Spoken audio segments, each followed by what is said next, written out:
यह मूवी देख शायद आप लोगों को टॉयलेट में पॉटी करने से थोड़ा डर सा लगने लगे। मूवी के शुरुआत में ही किम एक चुड़ैल के सपनों से बाहर आता है और उठते ही सीधे वॉशरूम चला जाता है, जहां वो देखता है कि उसके टॉयलेट से एक गंदा सा हाथ बाहर निकला हुआ है और जल्दी से अपनी वाइफ जूही को बताता है, जो सीधे नींद से उठकर ही उसे लास्ट नाइट शराब पीकर आने की वजह से बहुत डांटती है, जो उसकी बात ही नहीं सुनती। और जब जूही भी वो हाथ को देखती है तो उसे भी यह यकीन नहीं होता और वह शॉक हो जाती है। और जब जूही पास जाती है तो वह हाथ के हल्के हिलने की वजह से तुरंत बेहोश हो जाती है और वही पास में बैठ जाती है। अब किम हेल्पलाइन नंबर पे कॉल कर बताता है कि उसकी वाइफ बेहोश हो चुकी है और बताता है कि उसके टॉयलेट में शायद कोई गिर गया है जिसका हाथ बाहर है, जिससे वो लोग उस पर ही डाउट करते हैं कि उसने शराब पी रखी है। पर फिर भी वो लोग हेल्पलाइन क्रू मेंबर्स को भेज देते हैं। तभी उसके यहाँ एक सिक्योरिटी पुलिस आता है और वो हाथ देखकर किम पर ही शक करता है कि उसी ने कुछ किया है। तभी हेल्पलाइन नंबर्स की टीम बाहर आकर बेल बजाते हैं और वो गेट खोल उनको लेकर वापस आकर देखता है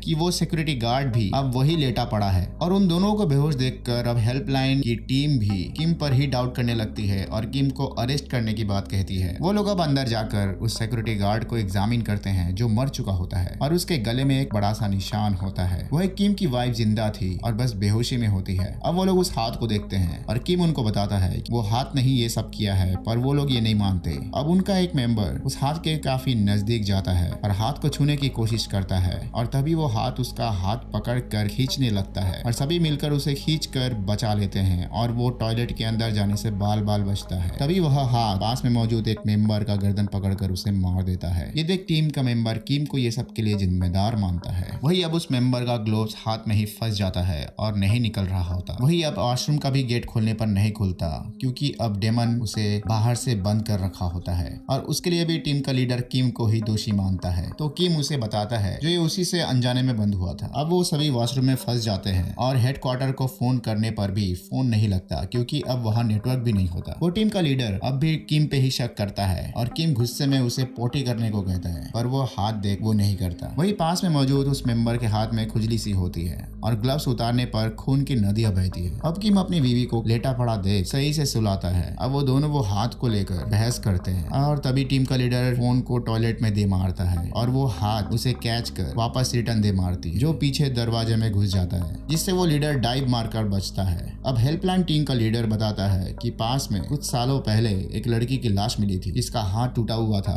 और हो सकता है ये उसी का हाथ हो। अब वो लोग देखते हैं कि वो हाथ जिसे जिसे मारा है वो भी डेमन बन रहा है और उसके हाथ भी अजीब से होने लगे हैं और सब जिंदा हो रहे हैं और सभी अजीब बर्ताव करने लगते हैं। अब वॉशरूम का एसिड लेकर वो लोग वॉचमैन के हाथों में डालते हैं जो काम कर रहा होता है। वही अब किम की भी वाइफ जाग जाती है और शर्ट में खून देख बहुत चिल्लाती है और किम को उसे फिर से थप्पड़ मार कर सुलाना पड़ता है और वह नहीं सोती, जो उसे वो थप्पड़ रिटर्न दे मारती है। अब किम उसे बताता है कि वो हाथ अब लोगों को मार रहा है और ये सुन वो और रोने लगती है। अब उनका लीडर एक एसिड सॉल्यूशन बनाकर किम की ओर फेंकता है जिसे किम हवा में ही कैच कर पकड़ता है, जो काफी शानदार होता है। और अब एसिड का पहला निशाना उससे चूक जाता है और सेकंड निशाना सीधे हाथ में लगता है। अब बाकी लोग भी जिंदा होने लगते हैं और उसके लीडर के पैर को भी हाथ से जख्मी कर देता है। अब उसके लीडर को भी ये डर सताता है कि वो भी उनके जैसा बनने वाला है और बाहर निकलकर पहले कुछ ठंडा पीने की ख्वाहिश रखता है और बताता है कि वो फंसा हुआ फोन को किसी तरह ब्लास्ट कर वो लोग बाहर जा सकते हैं। और वो बेहोश हो जाता है और किम उसे हिला हिला कर जगाता है और थप्पड़ मारता है, जिससे वो उठकर उसे थप्पड़ मारने को मना करता है। अब किम को पता लगता है कि लाइटर एक दूसरे मेंबर के जेब में है जिसे डेमन ने मार दिया है, पर उसका हाथ अभी भी जिंदा है, जिसे वो लेने के लिए छलांग मार कर जाता है और तभी उसे पीछे से वो टॉयलेट वाला हाथ उसका बाल पकड़ लेता है। और अगले सीन में वो सपने में अपनी बीवी को एक चुड़ैल की तरह देखता है और उसकी नींद टूट जाती है और अपने आप को अपनी बीवी के गोद में पाता है, जो उसे बताती है कि उसने किस तरह काफी मेहनत से टॉयलेट वाले हाथों से बचाया है। और दोनों रोने लगते हैं और साइड में लेटे टीम का लीडर उसका बाल खींच उसे याद दिलाता है कि उन लोगों को बाहर भी निकलना है। अब किम अपने फोन में आग लगाकर ब्लास्ट कर देता है और देखता है कि बाहर भी एक हाथ है जो वह दरवाजे को खींच कर रखा है, जिससे वो आग लगाकर भगा देता है। अब टीम का लीडर भी उनके जैसा ही हो जाता है और बाहर आकर किम और उसकी बीवी कई सारे हाथों को देखते हैं जो दीवाले में लटके होते हैं और तभी उसकी बीवी का पेट को एक हाथ खींच लेता है, जिससे उसके पेट में दर्द सा होने लगता है। अब वो लोग आग जलाकर धीरे धीरे आगे बढ़ते हैं और एक एक हाथों को जलाते हैं। तभी जूही का पेट में और दर्द बढ़ जाता है और किम उसे अपने गोद में उठाकर एक हीरो के माफिक दौड़ लगाकर बाहर निकल जाता है और सीधे उसे हॉस्पिटल में होश आता है, जहाँ उसे नर्स द्वारा बताया जाता है कि उसकी बीवी अब ठीक है और एक बच्चे को जन्म दी है, जिससे किम सुनकर शॉक हो जाता है और वो बच्चा कुछ देर बाद ही डेमन बन जाता है और उसका हाथ भी वही बन जाता है जो उस टॉयलेट में था। और इस तरीके से ये स्टोरी